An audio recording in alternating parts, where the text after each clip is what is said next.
Olá, pessoal!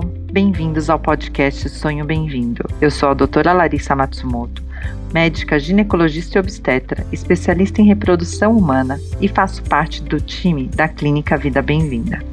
Esse podcast é produzido pelo Arte Academy com o apoio da Clínica Vida Bem-vinda e tem como foco trazer para você o que há de melhor e mais atualizado na ciência da reprodução humana com a nossa experiência clínica do dia a dia. Acreditamos muito na força da boa informação e o nosso objetivo é ajudar a atingir o sonho de ter um filho, através de conteúdo de alta qualidade reunidos por quem trabalha com infertilidade.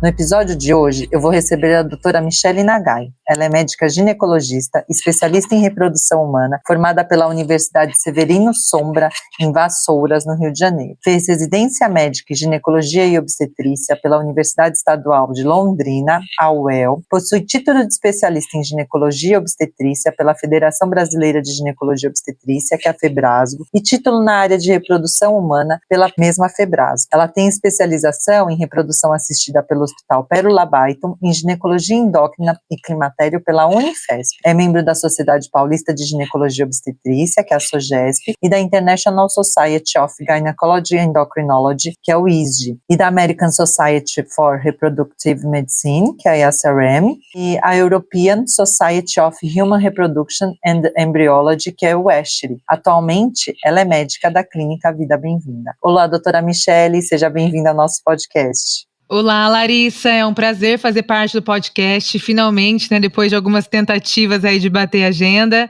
muito feliz de estar aqui, principalmente falando de um assunto que eu me identifico muito. E é um assunto que você domina bastante, né, Mi? Eu queria que você começasse falando sobre o comportamento da mulher. Ele veio mudando, com o passar dos anos, a relação com o planejamento de gestação e como que aconteceu a evolução disso tudo. Então, desde a evolução sexual ali dos anos 60, com a invenção da pílula, a mulher vem tendo várias mudanças na forma como ela é vista pela sociedade, também no seu comportamento, não só social como reprodutivo. Então, a mulher conseguiu estar cada vez mais inserida no mercado de trabalho, cada vez mais inserida no mercado na universidade. Então, com isso, os planos de maternidade muitas vezes são postergados. E nós sabemos que é uma tendência cada vez maior, cada vez mais futura. A gente já sabe que na União Europeia, mulheres entre 30 e 34 anos, a população feminina é 11% mais, o nível de escolaridade mais alto do que dos homens. Então, isso é uma tendência que está vindo, a mulher cada vez mais bem-sucedida, inserida no mercado de trabalho, e com isso, muitas vezes, a maternidade realmente é deixada de lado, é postergada, porque a mulher ali entre seus 20 e 30 anos está querendo entrar no seu auge ou no seu auge da carreira, e a gente sabe que ter filho nesse momento nem sempre se encaixa com esses planos da mulher. Então a preservação de fertilidade vem aí ganhando força e vai ter cada vez mais. E a gente tem vivenciado também, quando a gente olha os gráficos de censo, de evolução de gestação, a gente vê que a mulher vem mesmo engravidando mais tardiamente, vem aumentando o desejo pela maternidade depois dos 35 anos e vem aumentando as chances, o número de mulheres que engravidam também depois dessa idade, Então, eu costumo dizer muito que a gente vem do planejamento de não engravidar depois da pílula, como você bem citou, e agora, hoje a gente tem a oportunidade de realizar esse planejamento de forma mais completa, que é decidir quando não engravidar e depois tomar essa decisão por quando oferecer a oportunidade, de que a gente possa gestar no futuro. E aí a gente fala muito dessa questão da idade, mas por que a idade é um fator importante para a gravidez? Como que acontece esse decréscimo na fertilidade? Então, infelizmente nós sabemos que as mulheres nascem com a quantidade de óvulos que elas irão utilizar, assim, durante toda a vida dela, E o auge, a época que nós mais temos óvulos ainda é intraútero. Então, desde o período intraútero do nascimento, nós perdemos óvulos, assim, de forma individual, diariamente. Além disso, de nós não produzirmos mais esses óvulos desde o nascimento, eles também começam a ter uma perda de qualidade. Pensa que os óvulos têm exatamente a sua idade. E apesar de sermos super novas, né, nossos 30 e poucos anos, para os óvulos isso já tem um impacto. Nós sabemos que a chance de ter alguma aneuploidia, alteração genética, é pior, principalmente a partir dos 35 anos. Então, você vê que não bate, né? Essa conta no final não bate. A mulher ali tá com seus 30 e poucos anos, querendo focar na carreira, no auge da carreira dela, ou com outras prioridades na vida, e ao mesmo tempo ela já está tendo uma queda importante nas chances de gravidez, um aumento nas chances de aborto pelas alterações genéticas, etc. Então, isso não bate. Precisamos melhorar, na verdade, tudo isso. E, Mi, você falou da questão da queda dessa reserva e queda da qualidade, né? A gente sabe que tem a queda da quantidade e você falou da queda da qualidade. Existe alguma idade ideal que você teria ali, pensando na qualidade, na quantidade, para a gestação? Para que essa mulher engravidasse? Nós sabemos realmente que a piora na qualidade desses óvulos, no aumento das chances de aneuploidia, acontece de forma progressiva, principalmente a partir dos 35 anos. Dessa forma, também aumenta a chance de aborto. Então, claro, do melhor dos cenários, seria melhor engravidar antes disso, né? Além disso, uma gestante com mais de 35 anos já passa a ser considerada uma gestante de idade avançada. E também aumenta as chances de complicações obstétricas aí não tão relacionadas ao óvulo, mas sim ao corpo da mulher. Então, claro que pensando fisiologicamente, antes dos 35 anos, seria melhor engravidar. Mas, infelizmente, nem sempre bate com o estágio, né, que essa mulher está, assim, na vida dela. E isso muito bem lembrado, assim, pelo que você explicou, por conta do risco dessas alterações genéticas, né? Quando a gente pensa que essa queda acontece mais acentuadamente depois dos 35 anos e a queda de produção de óvulos geneticamente normais piora muito ali depois dos 37 anos, existe alguma forma, assim, tem uma pergunta que eu recebo muito no consultório, que é: se eu usar anticoncepcional, que eu não vou ovular, não vou perder aqueles óvulos todo mês, se isso de alguma forma traria algum benefício ou retardaria esse envelhecimento do óvulo em sua qualidade? Se eu mantiver hábitos de vida saudável, isso retardaria de alguma forma? Então, infelizmente não. Eu também recebo muito isso no consultório e eu até entendo por que as mulheres têm uma dificuldade de entender que mesmo a pílula bloqueando a ovulação, por que então que eu não guardaria esses óvulos? O que acontece? Existem alguns estágios, né, da nossa ovulação. E o primeiro estágio, que é de recrutamento folicular, ele não é impedido pela pílula. Então a pílula não deixa nossos folículos ficarem maduros e romper, mas aquele comecinho que você recruta folículo acontece, independente da pílula, e você destrói aqueles folículos que têm óvulos dentro, recrutados da mesma forma, usando ou não usando. Não tem, infelizmente, nenhuma relação, não consegue interferir na velocidade da perda desses óvulos. Da mesma forma que a pílula também não tem o poder de interferir negativamente na fertilidade da mulher. A pílula ali só não deixa você engravidar, pega aquele finalzinho da fase ovulatória, só que ela não tem essa interferência. A única coisa que a pílula pode interferir seria no diagnóstico de algumas patologias ovulatórias. Vou explicar.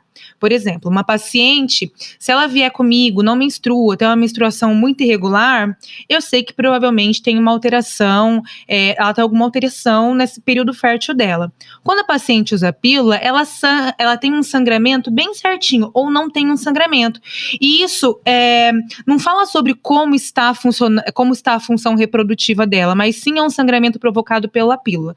Então, em alguns casos, o uso da pílula pode fazer com que alguns sinais de que ela teria alguma alteração ali no sistema reprodutor sejam mascarados. Por exemplo, a paciente com síndrome de ovário policístico, que eu descobriria que ela tem síndrome de ovário policístico porque ela menstrua a cada 50 dias, porque ela tem um pouco mais de pelo, ou tem um padrão policístico no ultrassom. Com a pílula, nenhum desses sintomas eu vou conseguir ver. porque a pílula mascara esses sintomas, mas não trata.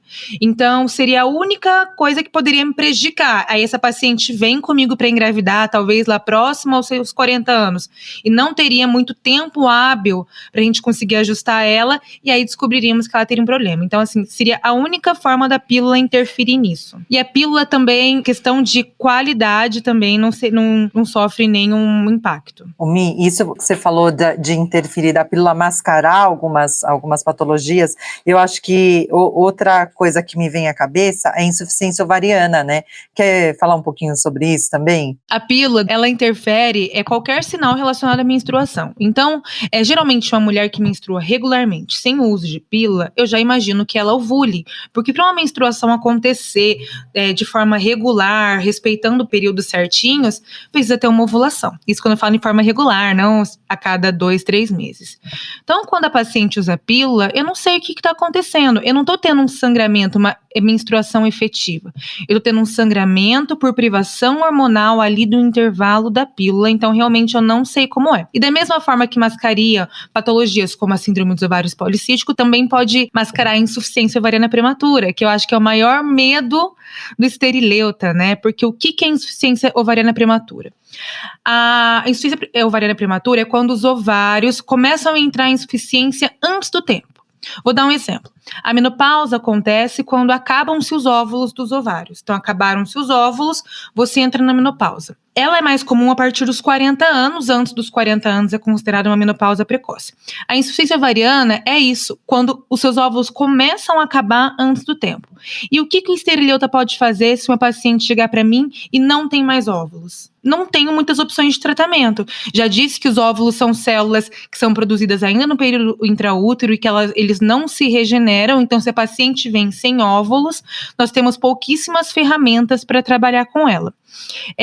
Os principais sintomas de uma insuficiência ovariana prematura seriam sangramento irregular, então uma mudança no padrão de sangramento. A paciente pode ter inicialmente um encurtamento no ciclo menstrual, então a diferença, o intervalo entre as menstruações inicialmente podem se encurtar, depois podem se prolongar até chegar a períodos em que ela não menstrue de forma regular.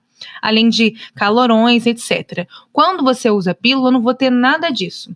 Eu vou ter um ciclo regular pela pílula e até os outros sintomas que mostrariam para mim que alguns hormônios já estão em baixa, como os calorões, etc., também seriam mascarados pela pílula, já que a pílula fornece hormônios femininos para a mulher. Tem alguma forma de suspeitar que a mulher possa estar com esse quadro de insuficiência ovariana? E aí depois eu queria que você emendasse, já explicasse um pouco como avaliar essa reserva ovariana, como avaliar essa quantidade, se existe alguma forma de avaliar essa reserva, né, da mulher antes dos 35, depois dos 35, e como que você faz normalmente isso? Então, assim, eu sempre fico de olho na reserva ovariana da mulher. Geralmente, no meu caso, eu tenho muitas pacientes que não são só de reprodução humana, eu tenho pacientes de ginecologia, e eu vou acompanhando. Se eu vejo que é uma paciente que não tem desejo gestacional tão próximo, está ali próximo aos seus 30 anos, eu já começo a observar como que está essa reserva ovariana. A reserva ovariana nada mais é do que quantos óvulos essa mulher ainda tem, basicamente. Reflete a quantidade de óvulos que ela ainda tem, e com isso eu consigo ter uma noção, infelizmente nem sempre tão assertiva, de quando o ovário dela entrará em insuficiência ou quando a fertilidade dela começará a cair. Nós sabemos que a partir dos 35 anos existe uma dificuldade maior em engravidar, uma qualidade menor de óvulos, aumenta as chances de aborto, só que existem mulheres que têm uma reserva ovariana mais baixa, geralmente porque elas consomem esses óvulos de forma mais rápida do que outras mulheres por diversos fatores. Nesses casos, essas mulheres deveriam ou engravidar mais cedo ou congelar os seus óvulos mais cedo para assim conseguir uma quantidade razoável. Como que eu suspeito dessas mulheres? Existem alguns fatores que me fazem pensar que essa mulher pode ter gastado óvulos de forma mais rápida. Por exemplo, mulheres que tiveram que fazer alguma cirurgia ovariana, que tiraram cisto nos ovários, ou que tiraram o ovário por cistos benignos, por endometriose. Mulheres com endometriose, nós sabemos que tem um risco maior menor, de ter uma reserva ovariana mais baixa. Mulheres que com diagnóstico de câncer, que serão submetidas a quimioterapia e radioterapia. Nós sabemos que muitas das quimioterapias e radioterapias podem causar um prejuízo aí na quantidade de óvulos, em alguns casos pode levar até a paciente a uma menopausa. Histórico familiar também de menopausa precoce é muito importante, tá? Ficar sempre muito atenta a mulheres em que a mãe entra na menopausa ali próximo aos 40 anos de idade. Isso me sugere que ela tem grandes chances de estar passando pela mesma situação.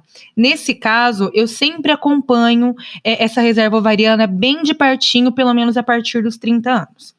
Já tive casos de pacientes que eu precisei congelar óvulos antes dos seus 30 anos. Vou dar um exemplo. Paciente com 28 anos chegou para mim, tinha tirado um ovário já por um cisto, algo do tipo, quando era novinha. E quando ela veio para mim, fizemos um diagnóstico de endometriose com foco no único ovário que ela tinha.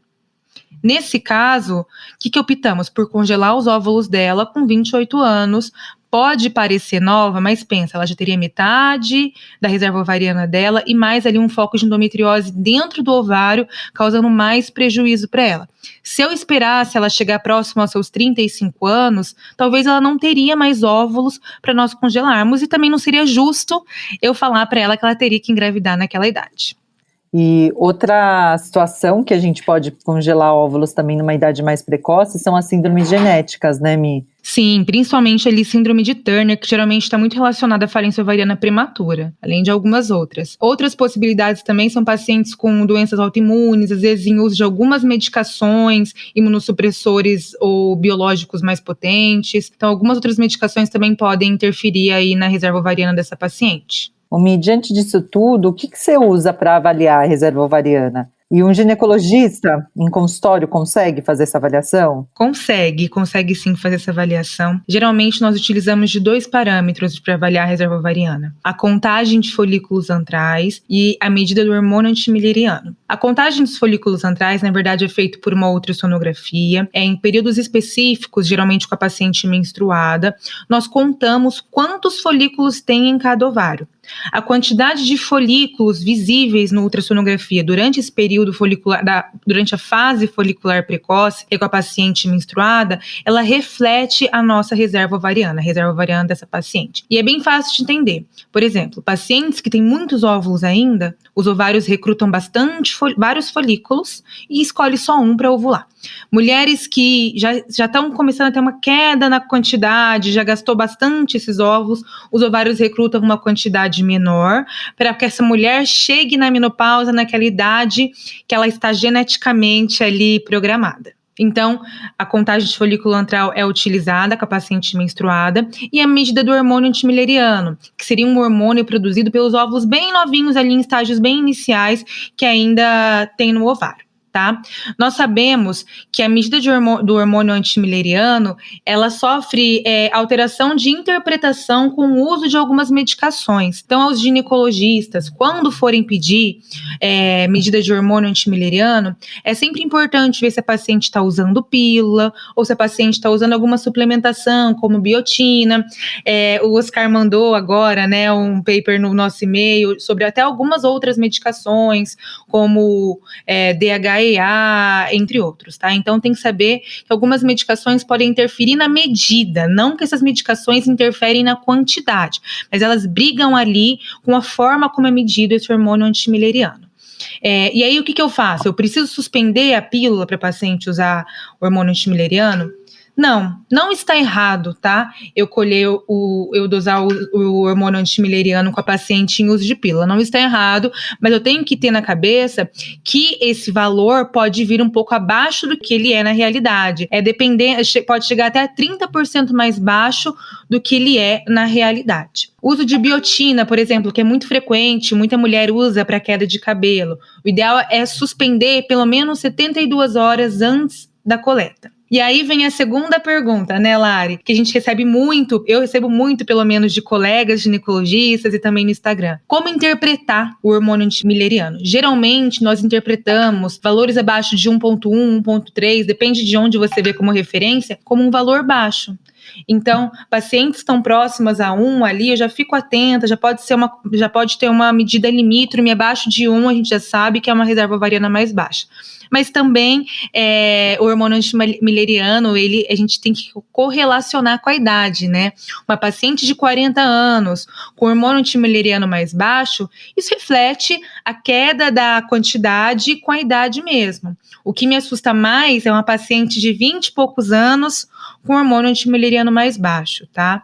Então, na verdade, ele só fala um pouquinho sobre a reserva, mas principalmente sobre como que vai ser a evolução do tratamento, do estímulo ovariano dessa paciente. Se fosse escolher 2 exames, então, seria a contagem de folículos, né, que é por ultrassom, e tem um limite da contagem de folículos, você falou do limite do hormônio antimileriano, e tem um limite para a contagem de folículos para que você fique atenta em relação à reserva ovariana? Olha, depende muito da idade, Lari. Eu gosto de pensar assim, por exemplo, geralmente, isso nós vamos falar a seguir, não adianta eu congelar 7 óvulos numa paciente.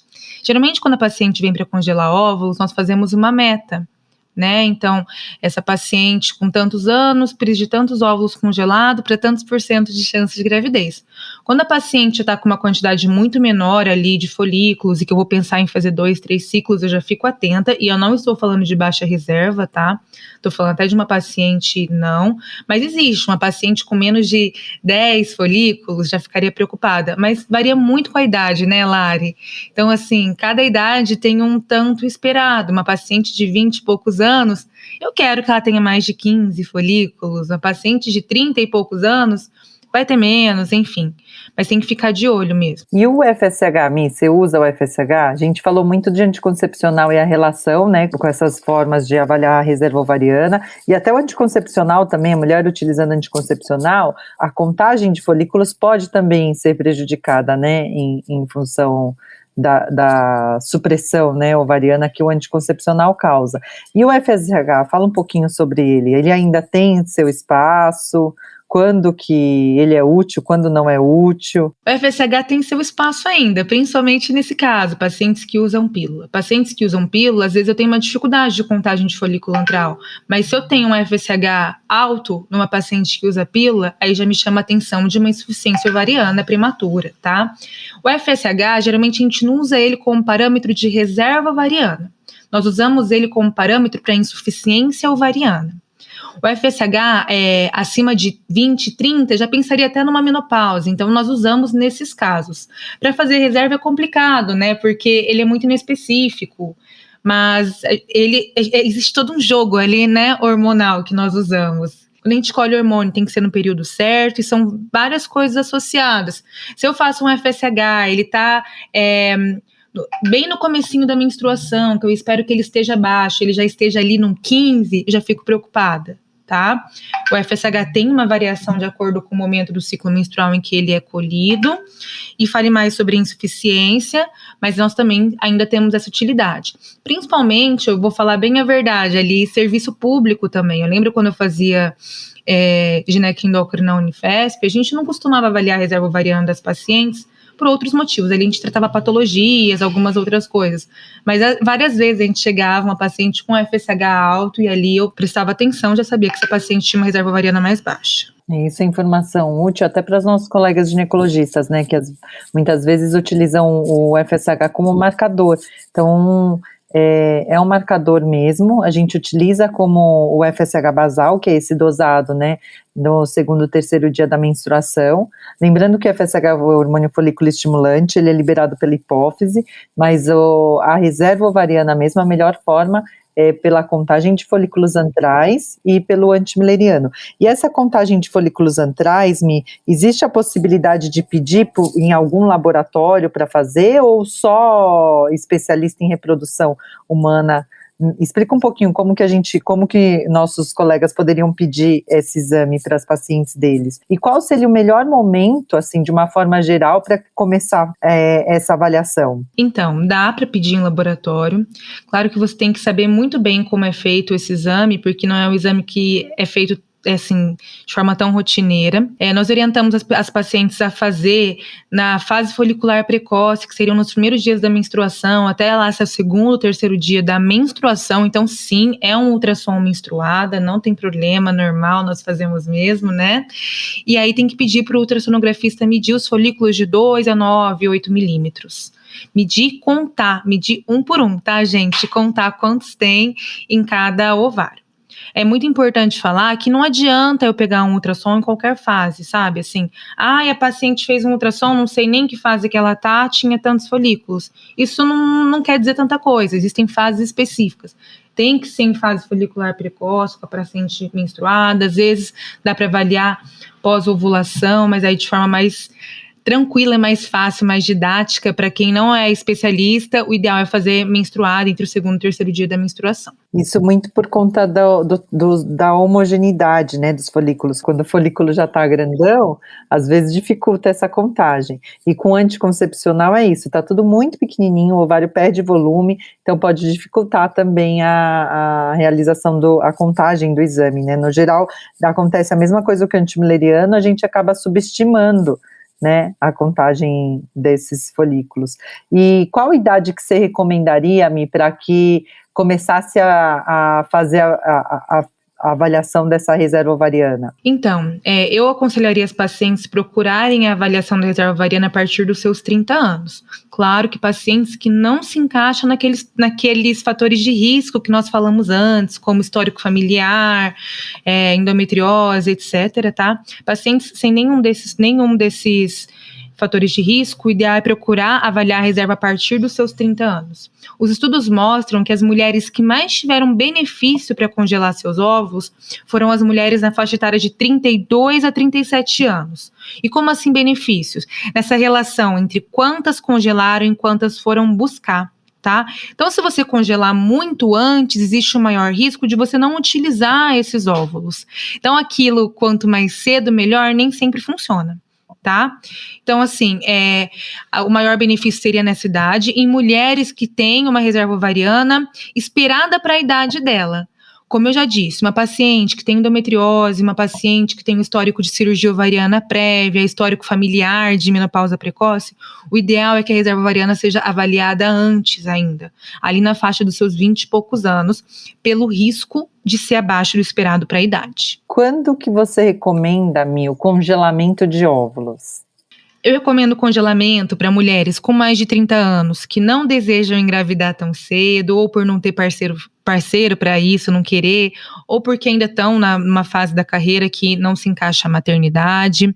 É indicado também para pacientes que vão ser submetidas a cirurgias ovarianas, pacientes às vezes que vão ser submetidas a cirurgias de endometriose. Isso são as indicações não patológicas, né? Assim, nós temos que lembrar que o congelamento de óvulos não é só para preservação social de óvulos, né? O congelamento de óvulos foi inventado para pacientes com câncer, que precisariam ser submetidas a quimio, radioterapia e que ainda não teriam uma prole constituída. Então, nesse caso, o congelamento de óvulos é inquestionável, né? Então, pacientes com câncer, pacientes que serão submetidas a alguma cirurgia ou com alguma alteração genética. Tirando isso, pacientes sem nenhuma patologia, seria bem isso. Pacientes lá por volta dos 30 anos que não pensam em engravidar tão cedo. E a técnica é segura, Mi? Congelamento de óvulos? Me fala um pouquinho sobre o congelamento em si. Atualmente ela né, Lari? Então, o congelamento de óvulos é uma técnica relativamente segura há pouco tempo, tá? Assim, antigamente nós usávamos uma técnica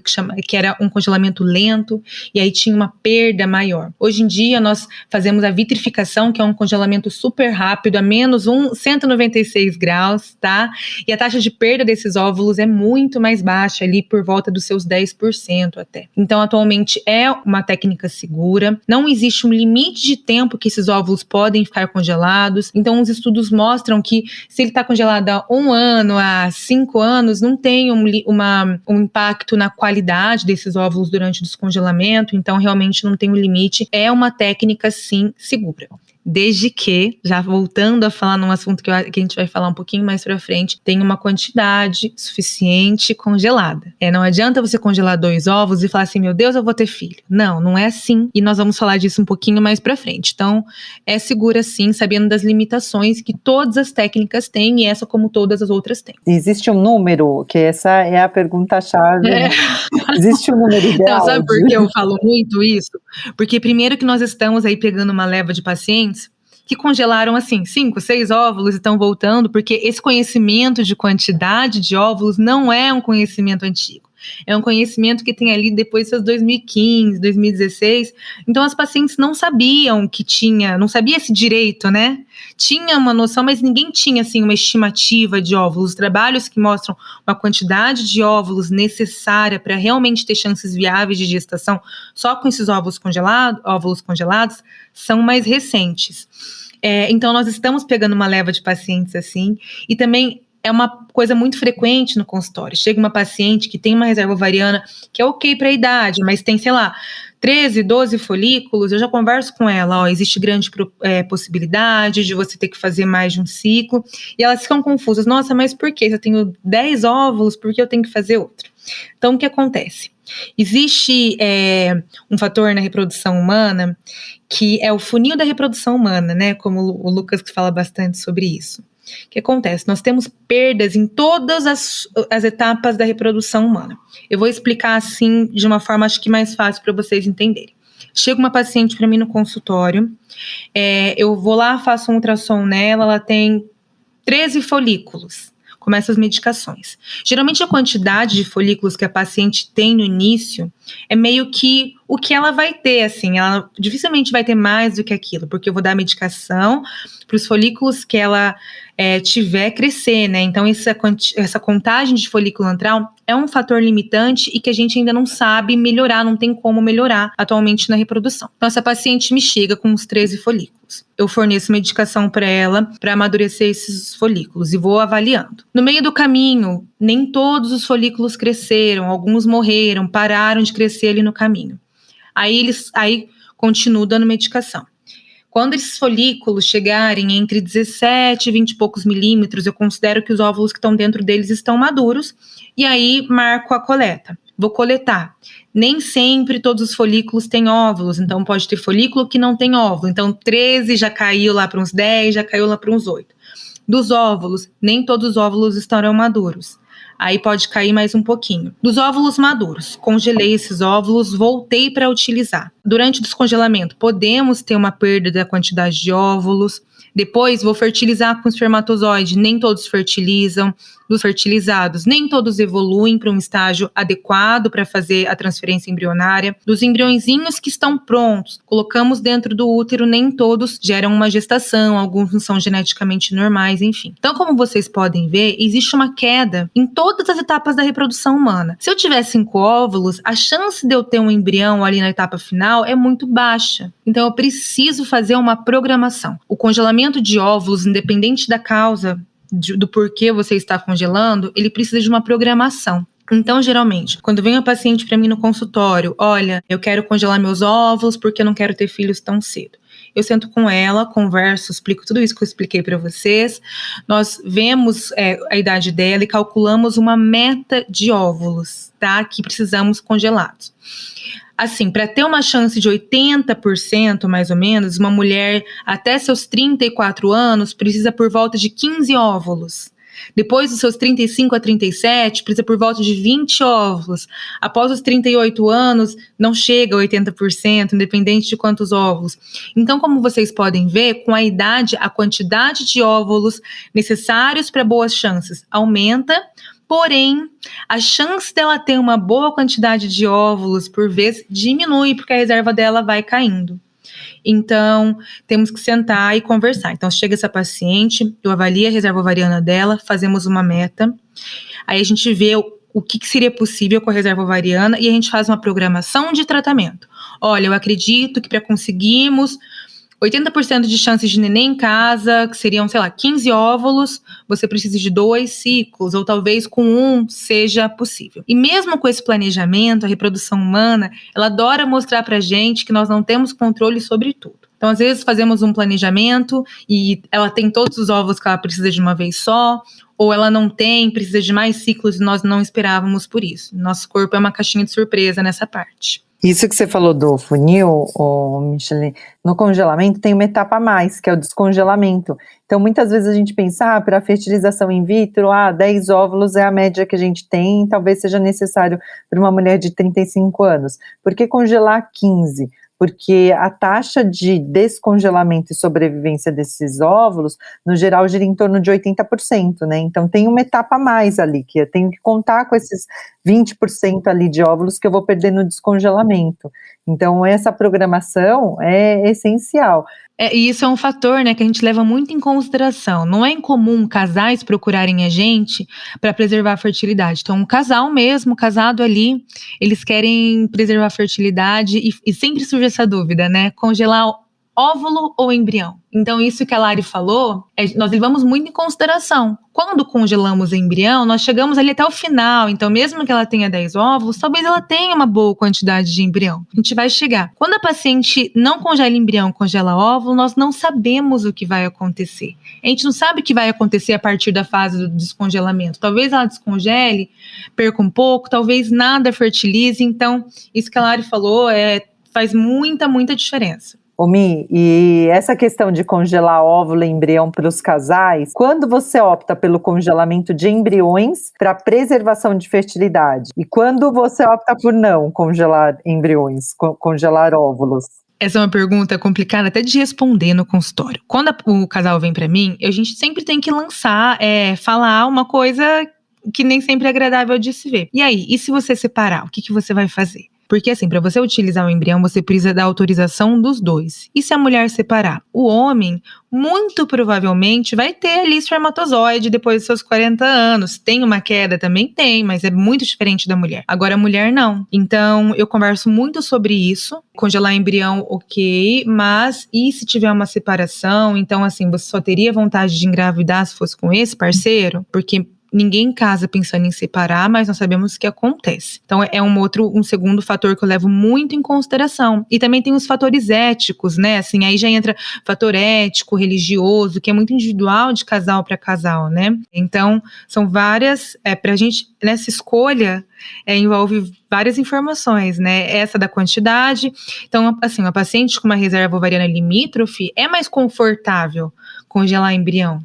Porque talvez com uma quantidade menor, se ela tiver óvulos de boa qualidade, ela consegue uma boa quantidade de embrião e não precisa ser submetida a 2, 3 ciclos. Só que aí existe esse risco de separar, e aí não vai poder usar nem embrião, não tem mais óvulo. E também essas questões éticas, religiosas, que são muito individuais de cada casal. Eu já tive casal assim, que congelaram. A minha sorte foi que na época, na conversa, a gente decidiu por congelamento de óvulos, um número ok, um número menor do que eu gostaria. Ela tinha baixa reserva ovariana, ela veio até para congelar por conta de endometriose, 37 anos. A gente congelou óvulos e congelamos embriões. Mas essa programação, às vezes, precisa de uma programação financeira muito maior do que o que normalmente a gente recomenda com congelamento só de óvulos, né? Porque você precisa fazer vários tratamentos. E ficaram com os embriões congelados normais, geneticamente, porque fizeram a biópsia, só que separaram. E aí, num outro relacionamento, a gente vai partir para o uso dos óvulos congelados. E normalmente essa diferença de tempo, às vezes, é o suficiente para que ela volte com 42, 43 anos e a gente não consiga, muitas vezes, fazer o tratamento com uma taxa de sucesso boa ali do que quando ela tinha com 37. Então, o ideal é sempre congelar óvulos, a gente sempre tem essa conversa, e até a conversa de, eu congelei meus embriões com 35 anos, que seja, e engravidei naturalmente, uma vez com 37, a segunda vez com 39, e sobraram lá X embriões, 5 embriões que eu tinha formado, bate nessa questão ética, questão religiosa, né, e que você mesmo levantou aí. Então, o ideal de preservação de fertilidade é pensar em congelamento de óvulos, mesmo que a gente tenha ali esses 20% de perda em média no descongelamento, né? Acho que sempre é uma conversa bem... Que tem que se ter, exatamente. Nem sempre é uma conversa tão tranquila, né, Lari? Exato, com os casais, né, na nossa frente. Mas eu falo muito dessa questão de tentativa de gestação natural também, né, que isso pode acontecer e aí a gente fica lá com os embriões, vários embriões às vezes congelados e sem um destino, né. E os óvulos congelados, por exemplo, para uma mulher que depois deseja a gestação, como que, você explicou um pouquinho do tratamento, mas como que eu vou depois buscar esses óvulos? Qual que é a programação depois de tratamento? Então, essa paciente congela os óvulos, nós liberamos ela para a vida normal e aí ela volta depois de uns anos querendo utilizar. Geralmente a paciente passa em consulta, nós avaliamos algumas questões para ver se ela está boa para engravidar. Então a gente vê se ela está bem de saúde, se está fazendo uso de algum tipo de medicação que deve ser suspenso durante a gestação. Aquela programação pré-gestacional normal, que até uma paciente que não utilizará óvulos congelados deve fazer. E depois disso nós programamos esse descongelamento do óvulo, tá? Então nós decidimos sobre o sêmen, né? Às vezes é de um parceiro, às vezes de banco de sêmen, e programamos o descongelamento e a fertilização desses óvulos. Avisa a embriologia e programa. E aí nós preparamos o útero dessa mulher para receber esse embrião. Esse preparo pode ser feito de forma natural. Como assim natural? Nós podemos acompanhar um ciclo ovulatório dessa mulher e colocar ali naquela época que provavelmente ela engravidaria, ou nós podemos fazer de forma medicada. Então, estimular esse útero de forma controlada com medicação exógena para deixar um endométrio receptivo ali para receber esse embrião. Geralmente, esse processo é muito mais tranquilo, não envolve injeções ou se envolve uma quantidade muito menor, tá? O estímulo ovariano para congelar óvulos geralmente demora uns 14 dias, com injeções diárias e vários ultrassons. Esse, para preparar o útero, geralmente são medicações orais, creme, adesivo, em alguns casos, injeção. Dura também aproximadamente de 14 a 20 dias, tá? Essa paciente faz um ultrassom, se tiver tudo ok, um ultrassom menstruada, o endométrio estiver bem fininho, não tiver nenhum folículo ali, nenhum cistinho, nada interferindo, nós começamos. Ela fica durante uns 10 dias usando só uma medicação, volta, se tiver tudo ok, a gente termina o preparo e já marca a transferência. Quando a paciente vem num ciclo natural, tipo, vou fazer um preparo natural, é a mesma coisa, a paciente vem menstruada e nós vamos acompanhando o crescimento folicular, acompanhamos a ovulação dela e também programamos aí a transferência embrionária. Você me falou de ciclo natural, e aí é uma outra pergunta também que eu recebo com frequência. Eu fiz lá a avaliação da reserva ovariana e vou programar esse ciclo de preservação de fertilidade. Eu posso fazer sem medicação? Pode, só que no ciclo natural nós conseguimos só um óvulo maduro e viável, com a quantidade de hormônios que nós produzimos. Então, imagina, você teria que fazer isso 20 vezes com chances de ter ciclos que você não teria óvulos. Então, geralmente não é nem psicológico, nem financeiro, nada viável. Por isso que nós fazemos medicação. Quando nós damos medicação para a paciente, o intuito é que ela consiga amadurecer, né, entre aspas, a maior quantidade possível por vez. Consiga vários óvulos de uma vez. Porque sem medicação ela vai conseguir com sorte 2 ali, né?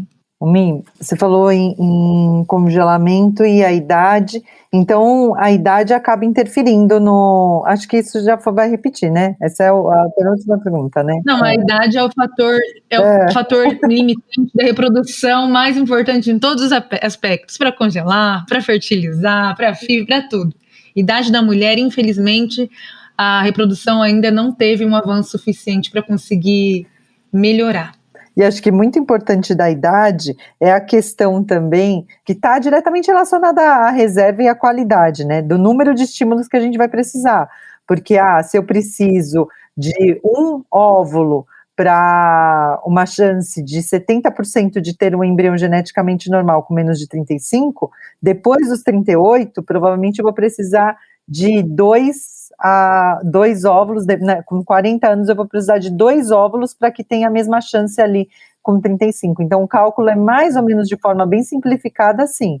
Se eu congelo antes dos 35, eu precisaria de um óvulo para ter 2 óvulos, para que tenha um embrião geneticamente normal, para a cada 2 óvulos. Existe essa perda, então assim, eu sempre falo, 10 óvulos, com menos de 35 anos, uma chance lá de próxima a 60, com 35 a 37, uma chance de próxima a 50, e aí eu uso de 10 e vai vendo como que vai diminuindo as chances de gravidez. E saiu um artigo agora recente de preservação de fertilidade social na Fertility Sterility, e ele mostra exatamente esse marco de antes dos 35 anos, depois dos 35 anos a chance de gravidez, né? Antes dos 35, congelamento tem uma chance de gravidez de aproximadamente 60% de nascido vivo, e depois dos 35 cai para 40%, né, perto de 40%, para o mesmo número de óvulos congelados, que acho que a média, se não me engano, era 12. Então, a idade acaba interferindo nas chances também, né, para o mesmo número de óvulos congelados. Então, é um fator importante também. E aí, depois que essa paciente pensou em engravidar tardiamente, quais os cuidados que essa mulher tem que ter com uma gestação, por exemplo, depois dos 40 anos? Eu sempre falo que é um comprometimento que essa mulher faz quando a gente decide pelo congelamento, porque você está congelando ali com 35, você já está pensando numa gravidez mais tardia, né? Então, infelizmente, acima dos 35 anos, uma gestante, ela é considerada uma gestante, uma idade materna avançada, e realmente é muito injusto nós pensarmos que uma mulher de 35, 36 anos seja considerada uma idade avançada para qualquer coisa. Mas esse nome não acontece em vão, né? Mesmo retirando a maior chance de aborto, aneuploidia, causada pela qualidade de óvulos, o próprio corpo da mulher começa a ter maior chance de ter algumas alterações. Então, nós já sabemos que uma mulher com mais de 35 anos tem maior chance de diabetes gestacional, de hipertensão, de pré-eclâmpsia, entre outras alterações durante a gestação. E uma paciente assim, já hipertensa, já sobrepeso, já diabetes, tem chances maiores. Então, geralmente, eu peço para essa paciente manter um estilo de vida mais adequado possível, né? Então, se manter saudável, com uma pressão boa, evitar estar acima do peso, e eu não estou falando de padrões estéticos de forma alguma, mas é porque obesidade em gestante também é um fator de risco para várias complicações, tá? Atividade física e uma vida saudável. É tudo que essa paciente pode fazer ali para tentar, né, manter o corpo preparado para uma gestação. Lembrando que se a paciente voltar diabética, hipertensa, entre outros, pode ter chance de ser contraindicada a gestação nesse caso, tá? Porque nós não podemos colocar embrião numa mulher que tem uma chance que possa comprometer, na verdade, né, a saúde dela, ou ter uma chance, um risco de vida por causa de uma gestação. Lembrando que essa definição de idade materna avançada, isso não é nosso, tá? Isso pelo das amor sociedades de Deus, internacionais, gente. Pelo amor de Deus, que eu acho um absurdo também, mas eu tô brincando, mas tem o porquê, como eu falei, não é só porque, tem o porquê, porque a partir dessa idade existe um risco maior de complicações obstétricas mesmo. Eu, sinceramente, até acho que poderiam jogar isso para mais perto dos 40, né, para eu não me encaixar com... Eu também. Eu também, Lari. Também fico chateada com isso. Mi, queria que você finalizasse com uma mensagem final. Você está em processo de congelamento, eu já congelei meus óvulos, então a gente está recomendando aqui o congelamento de óvulos numa idade adequada, coisas que a gente, nós mesmos fizemos para nós, né? Queria que você finalizasse com uma mensagem aí para as nossas mulheres que estão ouvindo o nosso podcast, e para os nossos colegas ginecologistas. Para as mulheres e para os colegas. Gente, difundam essa informação sobre congelamento de óvulos, porque, como eu já disse, óvulos não se reconstituem, não se regeneram, e a partir do momento que acabou, acabou. E é muito frustrante atender uma paciente que não tem mais óvulos e passar por todo esse processo de tentativa de congelamento, com frustrações, de não responder, tá? Então, difundam essa informação o máximo possível. avaliem a reserva ovariana de vocês, preste atenção no ciclo de vocês, nos sinais do corpo de vocês e aos colegas. Avalie, tenha esse olhar não só como um médico, não só como vou colher papa todos os anos. É importante a gente avaliar como que está a vida dessa pessoa, né? Se eu vejo que é uma paciente que não tem nenhum acesso, não sabe sobre isso, mas eu sei que ela não quer engravidar tão cedo, fale com ela, exponha as possibilidades, tá? Eu sei que, às vezes, eu recomendo congelar ovos para uma paciente, sei lá, com 32 anos, tem colega ginecologista que fala, nossa, é muito nova, e não é, gente. Acabamos de expor aqui vários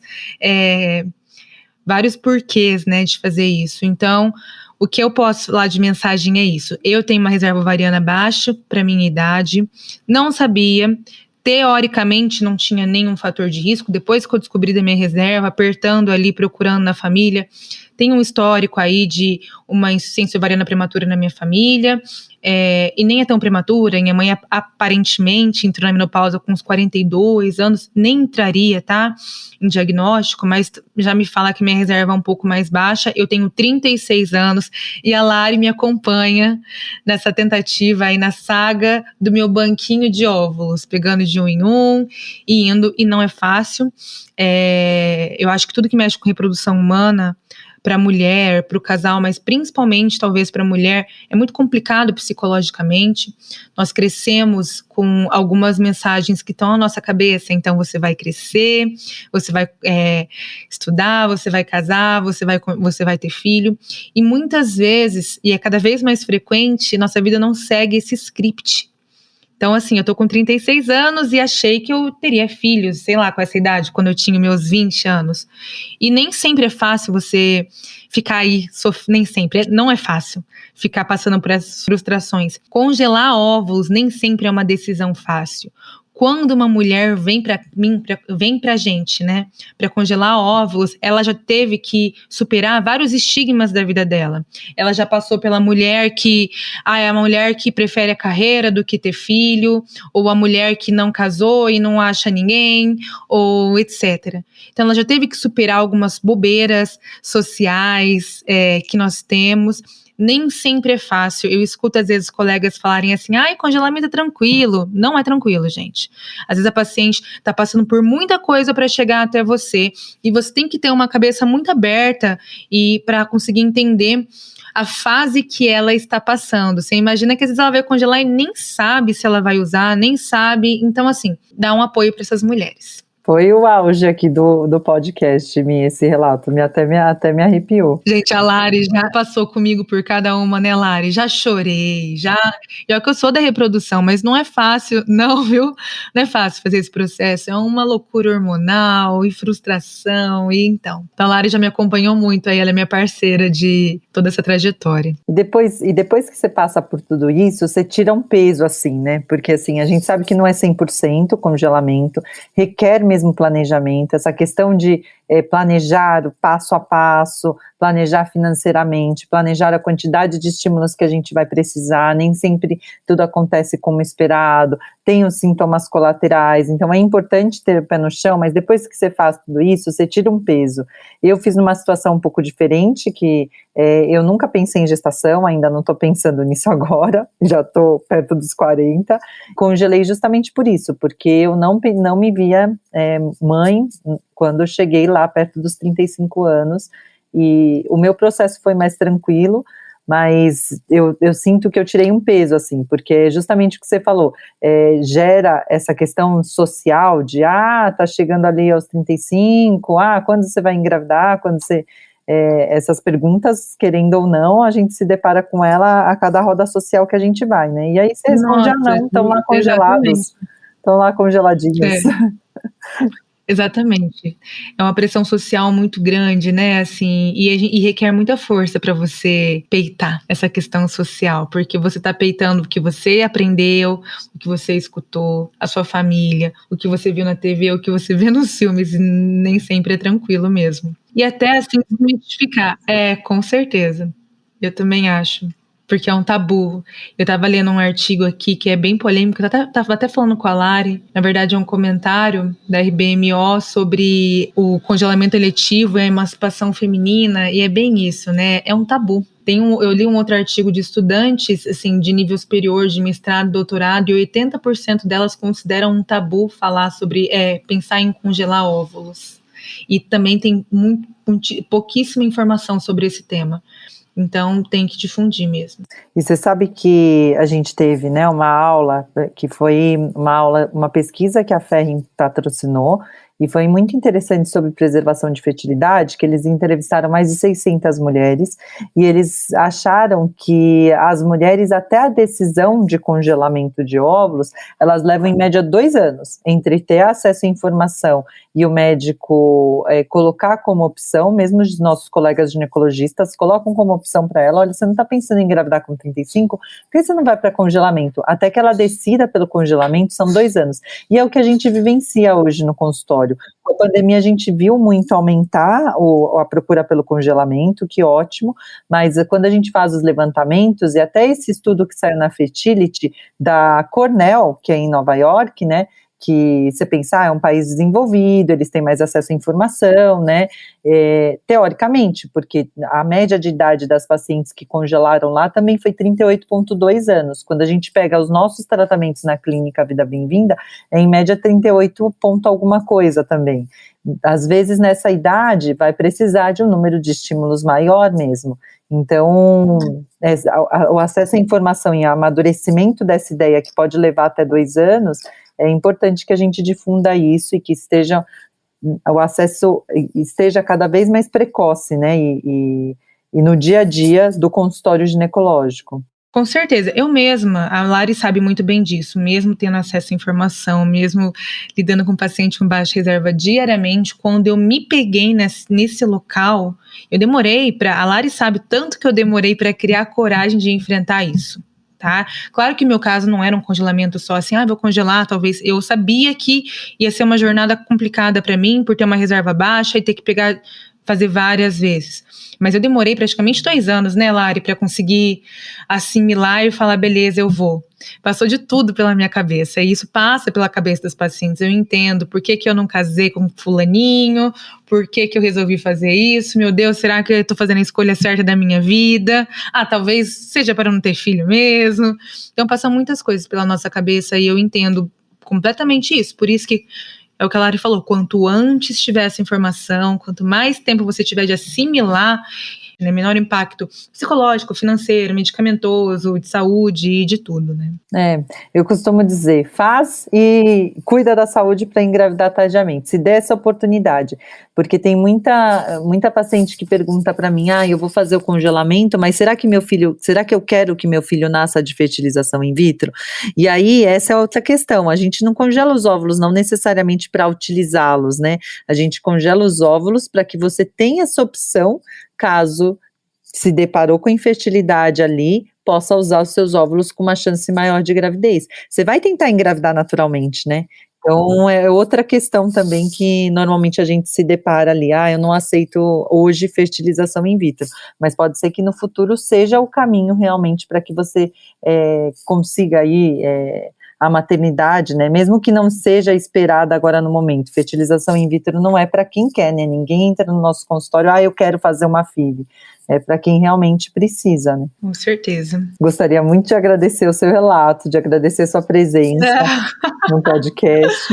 O prazer foi todo meu, gente. Foi muito bom trazer os assuntos tão importantes, trazer esse tipo de informação e passar também nossa experiência pessoal, né, porque a gente está de um lado do consultório, mas a gente já se deparou com isso também, né, na nossa vida pessoal, e é importante trazer isso para as pessoas que estão ouvindo também, porque tudo tem um caminho, né. É verdade, com certeza. Muito obrigada, Mi. Até o próximo.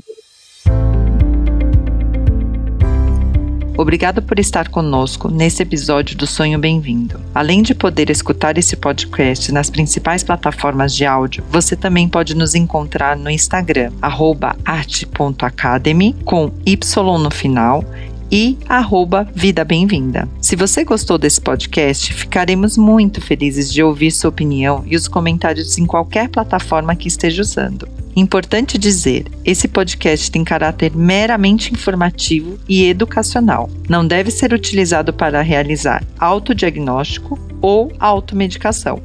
O conteúdo não é feito para substituir a consulta com um profissional de saúde. Em caso de dúvidas, consulte o seu médico. Somente ele está habilitado a praticar o ato médico conforme a recomendação do Conselho Federal de Medicina. Nenhuma relação médico-paciente é estabelecida aqui neste canal. E somos muito transparentes em relação aos conflitos de interesse e levamos isso a sério. Espero que tenha gostado e até a próxima.